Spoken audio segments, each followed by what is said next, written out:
Yeah. So Abu Dhabi was uh, a pretty tough trip. I mean, 15-hour flight, 52-hour quarantine. Then I have about 24 hours before I have to make weight and fight. So I mean, for me, Abu Dhabi wasn't. The trip was pretty tough, but regardless of the outcome, it's a hard trip to make on short notice. Oh, hell yeah. If I could, I would rather never fight there again. Really? What did you do? Were you able to do anything like fun at all when you were there, or was it No, strictly hotel, no. airport, I you're was gone? literally locked in my hotel room, go make weight, fight, go home the same day. Wow. Did you at least have a good view at your hotel? I had a pretty good. I was in a nice room. I flew first class. I mean, the UFC did do a good job of taking care of us, but because of COVID, everything is, Yeah, man. everything's fucked. It's hard. Shitty times right now, man. But your next opponent, do you have anybody? Because your mic started kind of messing up there. So, do you have any idea on who your next opponent may be? Anybody you want to fight? Anybody you're hoping calls you out within the next few weeks? I've had a couple like pretty light talks with my manager who, maybe will be next. Whether it's somebody that is trying to get into the top 10 or get into the top 15, or if it's going to be like a guy that's like a staple in the UFC, like in a Sun Sao. I don't know. I really don't know what's going to happen. I think a lot of it's going to depend on timing and what kind of fights are going to pop up. I could literally fight anybody. I mean, COVID is crazy, so there's a lot of funny matchups. There's a lot of guys that don't want to fight, a lot of guys that can't fight because of visa issues. So if there's this whole COVID thing has taught me one thing, it's that like you have no idea what the fuck is gonna happen. Yeah.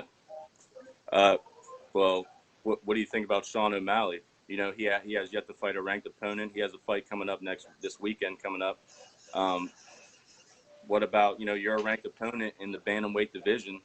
Do you think that if they offered you a fight like that, would that be a fight that interests you?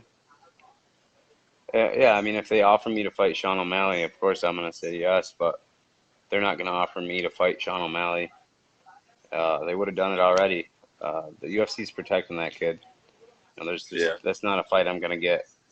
I'm a nightmare stylistically. He's not. You notice he hasn't fought any grapplers, any wrestlers, and there's a reason. It's because like he needs years and years to develop those skills. So they're trying to put him against guys that are strikers, guys that on paper he should beat. And he's had a couple close fights against guys that I don't think are very good. So I don't really think about Sean O'Malley. I think the kid sucks, to be honest. Yeah, I think they are. I agree with you. I think they are kind of protecting him. I think they're trying to kind of build his brand and stuff like that. We have yet to see him really fight somebody like your caliber. But kind of get off the fighting topic, or at least fights and upcoming fights and stuff like that. You just started training at Extreme Couture like last year. Is that correct? I just had Yeah, I like training at what's Extreme. It's a good gym. A lot of tough guys in and out of there.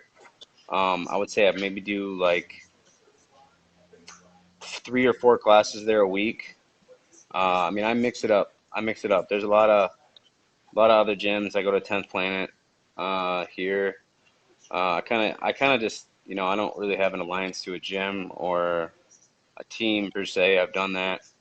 I did that in Michigan.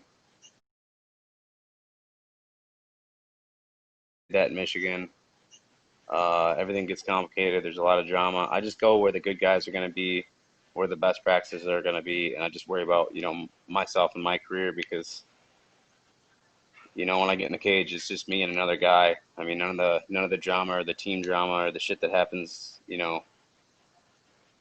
on the it's none of that shit matters. You know what I mean? Like you just got to go out there and win fights. So yeah. I wouldn't say that Extreme Couture is my home gym because I just pay the membership, go there, train. I don't really. I'm not gonna wear an Extreme Couture shirt or anything. Yeah, I just had Justin James on Tuesday, and he coaches there actually. Yep, I I don't know know if you. Justin. He's actually about Yeah, to fight right now. Yeah, it's actually I got the fight on right now. Yeah, it looks like he's on. Uh, so just one more question for you before I let you go. I don't want to take up too much of your time. I seen that in your Instagram bio, you're a big fishing guy. What type of fishing you like to do? Me personally, I love catfishing. What about you? I mean, I'll fish for anything, but my favorite thing to fish for are like steelhead salmon, like in the river. That's like my favorite type of fishing to do. It's like kind of something I did growing up. So, whenever I get a chance to go home, and I don't get very many chances to do that, that's normally you'll find me in a river rather than a lake. Oh yeah, man. Do you catch and release, or do you catch it and take it home and eat it? No, I eat those motherfuckers for sure. Oh yeah, oh yeah, man. Well, listen, man. Thank you for coming on and talking with me. Like I said, I don't want to take up too much of your time, but hopefully, maybe in the future, sometime we can talk again, man. All right, brother. Thanks for having me.